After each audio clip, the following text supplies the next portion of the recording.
بدخو کی دوستی سے اعتراض لازم ہے، کیونکہ اگر بھلائی بھی کرنا چاہتا ہے تو بھی اس سے برائی سرزد ہو جاتی ہے۔ طالب دنیا کو علم پڑھانا رازن کے ہاتھ میں تلوار دینے کے مترادف ہے۔ سلام کرنا، مجلس میں دوسروں کے لیے جگہ چھوڑنا اور مخاطب کو بہترین نام سے پکارنا محبت بڑھاتا ہے۔ ہنسنے سے عمر کم ہوتی ہے اور روب داب ختم ہو جاتا ہے۔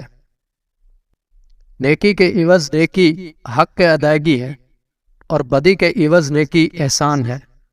کم بولنا حکمت، کم کھانا صحت، کم سونا عبادت اور عوام سے کم ملنا عافیت ہے۔ قرض دینا سخاوت کی علامت ہے اور حاجت مند کو بطور احسان دینا بخیلی۔ جو شخص خود کو حقیر سمجھتا ہے وہ دوسروں کی نظر میں معزز ہوتا ہے۔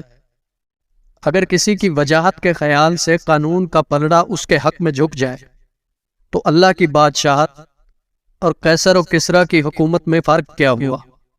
جب حاکم بگڑ جاتا ہے تو رعایا بھی بگڑ جاتی ہے۔ سب سے بدبخت حاکم وہ ہے جس کے سبب رعایا بگڑ جائے۔ خلیفہ اس وقت گیہوں کی روٹی کھا سکتا ہے جب اسے یقین ہو جائے کہ رعایا میں ہر ایک کو گیہوں کی روٹی مل رہی ہے۔ اپنے معاملات میں مشورہ ان لوگوں سے کرو جو اللہ تعالیٰ سے ڈرنے والے ہیں۔ جو شخص یہ چاہے کہ اس کی زندگی کامیابی سے بسر ہو، وہ اپنے باپ کے بعد اس کے دوستوں سے نیک سلوک کرے۔ حکومت کے منصب کے لیے ایسا شخص سب سے زیادہ موزوں ہے کہ جب وہ اس منصب پر فائز نہ ہو تو قوم کا سردار نظر آئے، اور جب اس پر فائز ہو جائے تو انہی میں سے ایک فرد معلوم ہو۔ جب حلال اور حرام جمع ہوں تو حرام غالب ہوتا ہے، چاہے وہ تھوڑا سا ہی کیوں نہ ہو۔ نہ تمہاری محبت حد سے زیادہ ہو اور نہ تمہاری نفرت۔ تم جس سے نفرت کرتے ہو اس سے ہوشیار رہو۔ اللہ تعالیٰ کسی شخص کو اس وقت تک ذلیل نہیں کرتا جب تک اس کی برائی حد سے نہ گزر جائے۔ اپنے ہمسائے سے نہ جھگڑو، کیونکہ نیکی رہ جائے گی اور لوگ چلے جائیں گے۔ کسی شخص پر اس وقت تک اعتماد نہیں کرنا چاہیے جب تک کہ اس کے غصے کو آزما نہ لیا جائے۔ زبان سے تیز تیز توبہ کرنا جھوٹوں کی توبہ ہے۔ یہ ایسی توبہ ہے جس سے توبہ کرنا ضروری ہے۔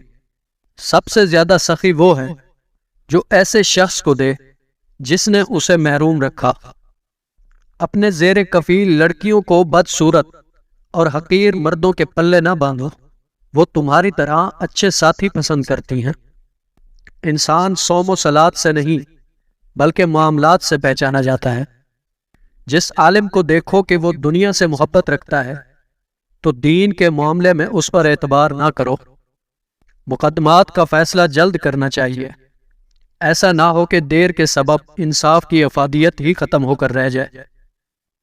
اپنی مجلس میں لوگوں کو مساوی درجہ دو تاکہ کمزور آدمی تمہارے انصاف سے نا امید نہ ہو جائے اور عہدوں والے اس سے ناجائز فائدہ نہ اٹھا سکیں۔ حسن اخلاق اور پاکیزگی کردار کا معیار یہ ہے کہ لوگوں کے ساتھ تمہارے معاملات کیسے ہیں۔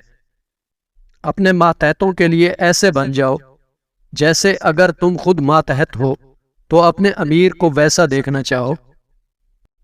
کبھی کسی بے قصور کو نہ مارنا کہ وہ ذلیل ہو جائے، اور کبھی کسی کی بے جا تعریف نہ کرنا کہ وہ غرور سے اکڑ جائے۔ شریف کی شناخت یہ ہے کہ جب اس کا مقابلہ کمزور سے پڑے تو اپنے آپ کو پیچھے ہٹا لے۔